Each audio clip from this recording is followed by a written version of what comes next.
நீ வீடியோ அப்படியே எடுத்து நீங்க வாங்க பாப்பா, நீங்க வாங்கப்பா, பின்னாடி வாங்க.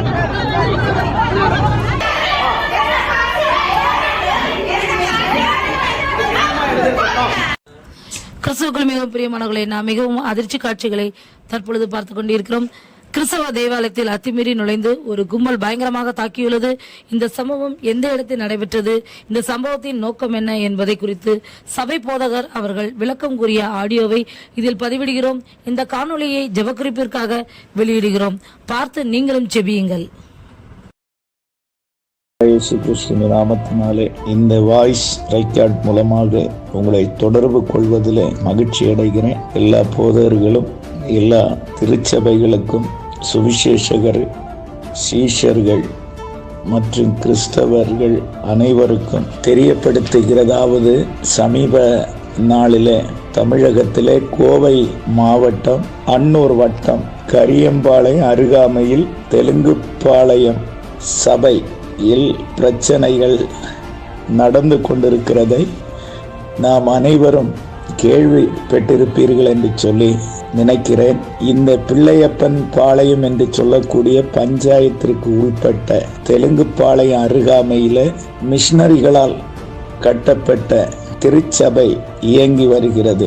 அந்த திருச்சபையில பழனி என்ற சாராள் 95 வயதிற்கு மேற்பட்ட இந்த தாயார் 30/1/2026 அதிகாலை 3:30 மணிக்கு கர்த்தருக்குள் நித்திரை அடைந்தார். அந்த செய்தியை அவங்க பிள்ளைகள் CSI திருச்சபைக்கு தெரியப்படுத்தினது. இந்த பழனி என்ற சாரால் இந்த சபையில் 75 ஆண்டுகள் சந்தா கட்டி உறுப்பினராக வைராக்கியமாக ஆராதிக்கிற ஒரு தாயார். இந்த தாயாருடைய இறுதி சடங்குகளுக்காக இந்த திருச்சபையினர் நல்லடக்கம் செய்வதற்கு பெட்டியை வாங்கி கொண்டு வந்திருக்கிறது. இந்த தாயார் இருக்கும் பொழுது அன்றைய அரசாங்கம் இவர்களுக்கென்று மயான பூமி ஒதுக்கப்பட்டிருக்கிறது. இந்து மயான பூமி அந்த கோட்டையில் தெரிகிறது. அருகாமையில் கிறிஸ்தவர்களுக்கென்று ஒதுக்கப்பட்டிருக்கிறது. இந்த கிறிஸ்தவ இடத்துல முதலாக இந்த தாயார் அந்த ஊரில் அந்த வில்லேஜில் இறக்கிறது. அந்த இறுதி சடங்குகளுக்காக அந்த இடத்தை போய் சுத்தம் பண்ணி அந்த குழிகளை பறிக்கிறது. அந்த நேரத்தில் அருகாமையில் அமைந்துள்ள நபர்கள் அங்கு புறப்பட்டு வருகிறது. இங்கே குழி எப்படி எடுக்கலாம் என வாக்குவாதங்களிலே ஈடுபடுகிறார்கள். அவர்கள் கவுண்டர் சமுதாயத்தை சேர்ந்தவர்கள் ஒரு 5 பேர். இது எங்களுடைய பூமி, இங்கே நீங்கள் பெட்டியில் வைத்து அடக்கம் பண்ணுகிறது தீட்டு, பெட்டியில வைக்க கூடாது என வாக்குவாதங்களிலே ஈடுபட்டு அந்த வேலைகளை செய்கிறவர்களை வேலை செய்ய விடாமல் தடுக்கிறது. உடனடியாக காவல் நிலையத்திற்கும் அங்கு அருகாமையில் இருக்கிற மணியங்காரர் அலுவலகத்திற்கும் தகவல் தெரியப்படுத்தி அதிகாரிகள் உடனடியாக வருகிறார்கள். வந்து இந்த இடம் பட்டா இடம், இது உங்களுக்கு குறிய இடம் அல்ல என பேசிக்கொள்ளுகிறார்கள். இந்த தாயாரை இந்த இந்து மயான பூமியில தான் அருகாமையில் இருக்கும் அந்த மயானத்துல தான் பாடையில எடுத்து அடக்கம் பண்ண வேண்டும் என்று ஒருத்தருக்கு ஒருத்தர் பேசுகிறார்கள். காவலர்கள் அதை குறித்து விவாதம் நடத்துகிறது. அப்பொழுது அங்கே இந்த தாயாருடைய மகன்களும் அவர்களை சார்ந்தவர்களும் இருக்கிறது. நீங்கள் இந்த மயான பூமியில இந்து மயான பூமியில அடக்கம் செய்யுங்கள் என்று கூறி அவங்க இதே குழியை விட்டு இந்து மயான குழியில குழி எடுக்கிறார்கள். அங்கிருந்த கிறிஸ்தவர்கள் இங்கே அடக்கம் செய்தால் எங்களுக்கு உடன்பாடில்லை என்று சொல்லி அவர்கள் புறப்பட்டு அவர்கள் கடந்து செல்லுகிறார்கள். உடனடியாக தாயாருடைய வீட்டில் சென்று அங்கு வைக்கப்பட்ட பெட்டியை தூக்கி வீசுகிறது. பாடையை கட்டி அதை குங்குமம் விபூதி இந்த மாதிரி எல்லாம் பூசி தூக்கி குழியின் அருகிலே கடந்து வருகிறது. அந்த இந்து மயானத்தில் அவர்கள் 75 ஆண்டுகளுக்கு மேலாக ஆராதித்து வந்த அந்த ஆண்டவருக்கு இந்த தாயாருடைய இறுதி ஆசையை நிறைவேற்றி கொடுக்க முடியாமல் அவர்கள் அதை அராஜக போக்கில் அந்த காரியங்களை ஈடுபடுத்தி கொள்ளுகிறார்கள். இதை குறித்து 2ஆம் தேதி மாவட்ட ஆட்சியர் அலுவலகத்தில் மறுமலர்ச்சி அனைத்து கிறிஸ்துவ மக்கள் அமைப்பு சார்பாக அந்த மக்களுக்கு நேரிட்ட, அந்த தாயாருக்கு நேரிட்ட சம்பவத்தை 2/2/2026 அன்று மனு கொடுக்கிறது. அதை 30ஆம் தேதி இதை முடித்து இந்த இந்து அமைப்பினர் வெள்ளியங்கிரி தலைமையில் அங்கு பக்கத்தில் இருக்கக்கூடிய சபை, அருகாமையில் என்னுடைய சபை இருக்கிறது, அங்கே நீங்கள் சென்று யார் இறந்தாலும் பாடையில் தான் எடுப்போம், நீங்கள் எடுப்பதில் ஆட்சேபனை இல்லை என்று எழுதி கொடுங்கள் என எங்கள் திருச்சபையை சார்ந்த மக்களிடம் ஓரலாக பேசி வந்தார்கள். இல்லாவிட்டால் நாங்கள் சபையை நடத்த விட மாட்டோம், ரோடு உங்களுக்கு கிடையாது, ரோட்டில் உங்கள் ஊழியக்காரரை வரவிட மாட்டோம், தண்ணி லைனை கட் பண்ணுவோம், கரண்ட் லைனை கட் பண்ணுவோம், இப்படியெல்லாம் கூறி வந்தார்கள். திடீரென சனிக்கிழமை 7ஆம் தேதி அன்று மாலை 6 மணிக்கு என்னுடைய ஜெப வீடு அருகாமையில் வந்து வாய் தயாரார்கள், ஒருத்தருக்கு ஒருத்தர் பேசி கொண்டிருக்கிறார்கள்.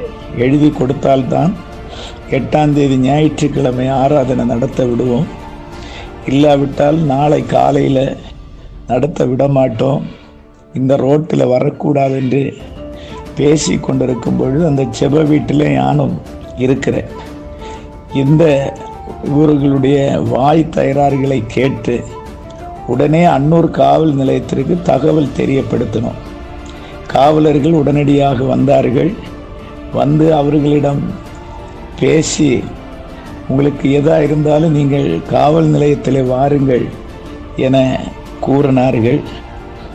எங்களையும் அழைத்து காவல் நிலையத்திற்கு நாளைக்கு வாருங்கள் என்று சொல்லும் பொழுது நானே அந்த பணியில் ஈடுபட்டிருந்த காவலரிடம் நாளை என்னுடைய ஜெப வீட்டில் காலை 8 மணியிலிருந்து 11 மணி வரை ஜெபம் இருக்கிறது என்று சொல்லும் பொழுது உங்கள் ஜெபத்தை நடத்திவிட்டு நீங்கள் வாருங்கள் என்று காவலர்கள் கூறிவிட்டு கடந்து சென்றார்கள். அந்த நேரத்தில் நானும் இந்த மாதிரி ஒரு 30 வருஷமா இங்கு இந்த ஊழியங்கள் நடந்து கொண்டிருக்கிறது, இதுவரையிலும் எந்த ஒரு பிரச்சனைகளும் இல்லை, திடீரென இப்படி வந்திருக்கிறார்கள், எங்களுக்கு நாளை ஆராதனைக்குரிய பாதுகாப்பையும் கொடுங்கள் என்று கேட்டேன். நானும் வழக்கம் போல எப்பொழுதும் ஊழியங்களை முடித்து கடந்து சென்று காலை 8ஆம் தேதி 8/2/2026 ஞாயிற்றுக்கிழமை காலை 8 மணிக்கு என்னுடைய ஜெப வீட்டிற்கு ஆராதனை ஜெப வழிபாடு நடத்துவதற்காக நான் கடந்து வரும் பொழுது இந்த ஜெப வீட்டின் அருகாமையில் ஒரு 200 அடி தள்ளி ரோடு மறிக்கிறது. அதற்குரிய வீடியோவை நீங்கள் பாருங்கள். கல் அடிக்கிறது, வண்டியை உடைக்கிறது, என்னை சரமரியாக தாக்குகிறது, டோரை வண்டியெல்லாம் இழுத்து விட்டு திறந்து என்னையும் என்னுடைய மகள் இவாஞ்சலின் கிருபாவையும் சரமரியாக அடிக்கிறது. எல்லா அடிகளையும் வாங்கி கொண்டோம். அவர்களிடம் எதுவும் நாங்கள் வாயை திறக்கவில்லை. உடனே காவல் நிலையத்திற்கு தகவல் தெரியப்படுத்தினோம். ஒரு சில நேரத்திற்குள் அவர்களும் வந்து விட்டார்கள். அவர்கள் பேச்சுவார்த்தையில் ஈடுபட்டு கொண்டு இருக்கிறார்கள். இருக்கும் நேரத்தில் திடீரென ஒரு கும்பல் சபைக்குள்ள, ஈஸ்வரன் என்று சொல்லக்கூடிய சபையினுடைய அருகாமையில் அந்த ஈஸ்வரன் இருக்கிறது.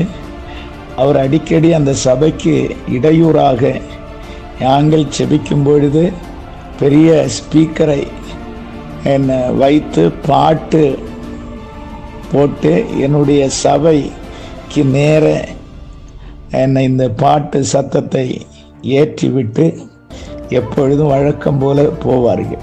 அந்த நபரும் திட்டம் போட்டு வைத்து அவருடைய மனைவியும் சேர்ந்து உள்ளே ஒரு கூட்டம் பெண்களோட அங்கே ஜெபம் பண்ணி கொண்டிருந்த சகோதரிகள், இளம் பெண்கள் அவர்களை சரமரியாக அடித்து உதைத்து, அவங்க துணிகளை எல்லாம் இழுத்து, அவங்க சாரிகளை எல்லாம் இழுத்து, அவங்கள மானப்பங்கப்படுத்தி, உள்ள இருந்த பொருட்களை எல்லாம் அடித்து உடைத்து சேதப்படுத்தி,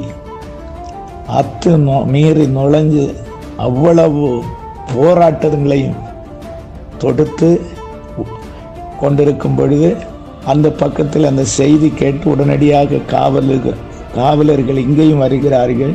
காவலர்கள் இங்கே வரும்பொழுதும் இங்கு அவர்கள் நடத்த வேண்டிய அவ்வளவு அத்துமீறி நடத்த வேண்டிய செயல்பாடுகளை எல்லாம் நடத்தி அங்கிருந்த பொருட்களை அள்ளிட்டு போனவங்க இருக்கிறாங்க. அங்கே என்னென்ன சேதாரங்கள் என்பதை இன்னும் தெரியவில்லை. அப்படியே ஜெப வீட்டிற்குள் நுழைந்து மிக பெரிய திட்டமிட்ட சதிகளை செய்திருக்கிறார்கள். எல்லாவற்றையும் உடனடியாக மருத்துவமனையில் சேர்க்க வேண்டியவர்களை மருத்துவமனையில் சேர்த்து முதலுதவி சிகிச்சையை பெற்று கொண்டிருக்கிறார்கள். காவலர்களிடம் நாங்கள் எங்களுடைய பாதிப்புகளை மனுவாகவும் கொடுத்திருக்கிறோம். 2 நாட்களில் உடனடியாக நாங்கள் குற்றவாளிகளை பிடிப்போம் என சொல்லி இருக்கிறார்கள். இதுவரையிலும் எங்களுக்கு எந்த ஒரு தகவல்களும் இன்னும் சரியாக சொல்லவில்லை. அதற்கான நடவடிக்கைகளை அரசு உடனே எடுத்து தாக்கப்பட்டவர்களை, சபைக்குள் புகுந்து அத்துமீறி ஈடுபட்ட அத்தனை பேரையும், என்னுடைய மகள் அடித்தவர்களை, தடுத்தவர்களை, இந்த அராஜக போக்கில் ஈடுபட்டவர்களை உடனடியாக கைது செய்து நடவடிக்கை எடுக்க வேண்டும் என்ற ஒரு கோரிக்கையை நாங்கள் எல்லோரும் வைத்து செபித்து வருகிறோம். நல்ல நடவடிக்கையை அரசு எடுப்பார்கள் என்று சொல்லி நாங்கள் விசுவாசிக்கிறோம். இது போன்ற செயல்பாடுகளில் இனி ஈடுபடாதபடி நாம் எல்லோரும் சேர்ந்து ஒருமித்து செபிப்போம். தேவன் ஒவ்வொருவரையும் ஆசீர்வதிப்பார். இந்த செபத்திலே கிறிஸ்தவர்களே, நீங்கள் உடனே செபித்து செயல்படுங்கள். பாதிக்கப்பட்டவர்கள் அவர்கள் நல்ல சுகமடையட்டும், குணமடையட்டும். உடல் ரீதியாகவும் மன ரீதியாகவும் சபையினர்கள் பாதிக்கப்பட்டிருக்கிறார்கள், இளம் பெண்கள் பாதிக்கப்பட்டிருக்கிறார்கள், வயதானவர்கள் பாதிக்கப்பட்டிருக்கிறார்கள். நல்ல ஒரு முடிவை கர்த்தர் கொடுக்கும்படியாக, நல்ல சுகத்தை கொடுக்கும்படியாக பாரத்தோடு நான் செபிப்போம். தேவன் ஒவ்வொருவரையும்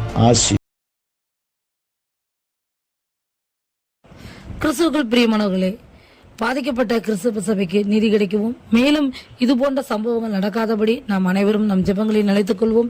இந்த காட்சிகளை பாருங்கள், பகிருங்கள், ஜெபியுங்கள். இதே போன்ற தகவல்களை நீங்கள் திறந்து பிறகு இந்த சேனலை திறந்து பாருங்கள், சப்ஸ்கிரைப் செய்து கொள்ளுங்கள். அது உங்களுடைய ஆவிக்குரிய வாழ்க்கைக்கு பிரயோஜனமாக இருக்கும். நீங்கள் ஜெபிப்பதற்கும் ஏதுவாக இருக்கும். தேவன் தான் உங்களை ஆசீர்வதிப்பாராக. ஆமென்.